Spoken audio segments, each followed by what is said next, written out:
السلام علیکم دوستو، آپ سب کا میرے چینل پر خیر مقدم ہے۔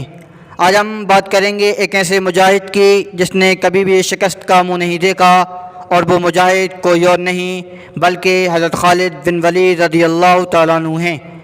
دوستو، حضرت خالد بن ولید رضی اللہ تعالیٰ عنہ ہجرت مدینہ سے 20 برس قبل مکہ میں قریش کے ایک مشہور قبیلے بنی مخزوم میں ولید بن مغیرہ کے گھر پیدا ہوئے۔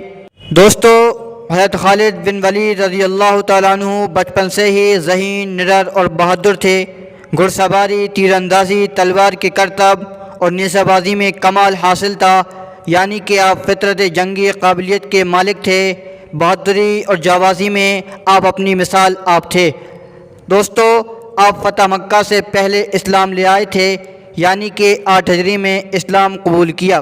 دوستو، حضرت خالد بن ولید رضی اللہ تعالیٰ عنہ کی اسلام کے لیے بہت زیادہ خدمات ہیں، اور بے شمار جنگوں میں آپ کی سپہ سالاری میں مسلمانوں کو فتح نصیب ہوئی۔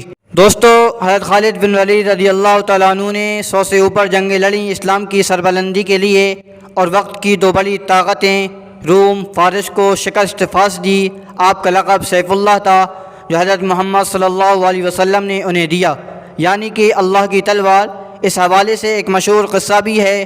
اس قصے کو مشہور مصنف ابن کثیر نے اپنی مشہور کتاب البدایہ والنہایہ جلد نمبر 7 اور صفحہ نمبر 16 میں اس طرح سے پیش کیا ہے، جس کا خلاصہ یہ ہے: جنگ یرموک میں جب لشکر آمنے سامنے صف آرا ہوئے تو رومیوں کا ایک سپہ سالار جس کا نام جرجا تھا آگے بڑھا اور حضرت خالد بن ولید رضی اللہ عنہ کو دعوت مبارزت دی۔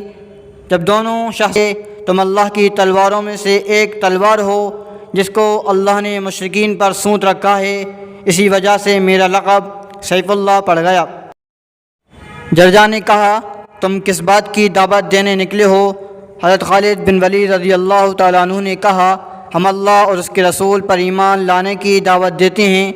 جرجا نے کہا، اگر کوئی دعوت ماننے سے انکار کر دے تو؟ خالد رضی اللہ تعالیٰ عنہ نے کہا، اس کے لیے جزیہ دینا ضروری ہے۔ جرجا اگر جزیے سے بھی انکار کر دے تو؟ خالد رضی اللہ تعالیٰ عنہ نے کہا، پھر ہم اسے جنگ کے لیے للکارتے ہیں۔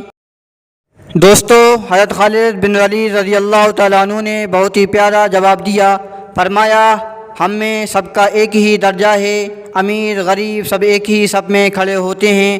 اس کے بعد کچھ مزید 1-2 سوالوں کے بعد اس نے کہا، مجھے بھی اسلام سکھا دو، اور وہ حضرت خالد بن ولید رضی اللہ تعالیٰ عنہ کے ساتھ چل دیا اور مسلمان لشکر میں آ گیا۔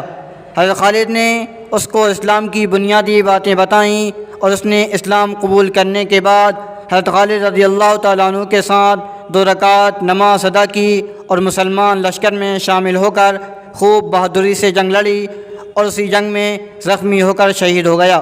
دوستو، حضرت خالد بن ولید رضی اللہ عنہ فرماتے ہیں کہ غزوہ موتا کے دن میرے ہاتھ میں 9 تلواریں ٹوٹی تھیں، اور میرے ہاتھ میں صرف ایک تلوار رہ گئی تھی جو یمن کی بنی ہوئی اور چوڑی تھی۔ دوستو، حضرت خالد بن ولید رضی اللہ تعالیٰ عنہ کی تعریف میں حضرت لوث بن حارثہ رضی اللہ عنہ فرماتے ہیں کہ ہرمز سے زیادہ مسلمان عربوں کا کوئی دشمن نہیں تھا۔ جب ہم مسیلمہ اور اس کے ساتھیوں کو ختم کرنے سے فارغ ہوئے تو ہم بصرہ کی طرف روانہ ہوئے تو مقام کاظمہ پر ہمیں ہرمز ملا، جو بہت بڑا لشکر لے کر آیا ہوا تھا۔ حضرت خالد رضی اللہ عنہ مقابلے کے لیے میدان میں نکلے اور اسے اپنے مقابلے کی دعوت دی، چنانچہ وہ مقابلے کے لیے میدان میں آ گیا۔ فرماتے ہیں کہ جب حضرت خالد رضی اللہ عنہ کا انتقال کا وقت قریب آیا تو وہ رونے لگے اور فرمایا کہ اتنی یعنی بہت زیادہ جنگوں میں شریک ہوا ہوں، اور میرے جسم میں بالشت بھر جگہ ایسی نہیں ہوگی جس میں تلوار یا نیزے یا تیر کا زخم نہ ہو۔ میں اپنے بستر پر ایسے مر رہا ہوں جیسے کہ اونٹ مرا کرتا ہے، یعنی مجھے شہادت کی موت نصیب نہ ہوئی۔ اللہ کرے بزدلوں کی آنکھوں میں کبھی نیند نہ آئے۔ دوستو، یہ تھے حضرت خالد بن ولید رضی اللہ تعالیٰ عنہ، جنہوں نے کبھی بھی اپنی زندگی میں شکست نہ کھائی، اور ہمیشہ یہ دعا کرتے رہتے تھے کہ اللہ تعالیٰ مجھے شہادت کی موت نصیب فرمانا۔ دوستو، یہ تھی حضرت خالد بن ولید رضی اللہ تعالیٰ عنہ کی مختصر سی ویڈیو۔ اگر آپ کو ویڈیو پسند آئی ہو تو لائک کمنٹ شیئر ضرور کریں اور سبسکرائب کرنا نہ بھولیں۔ جلد ملیں گے نئی ویڈیو کے ساتھ انشاءاللہ۔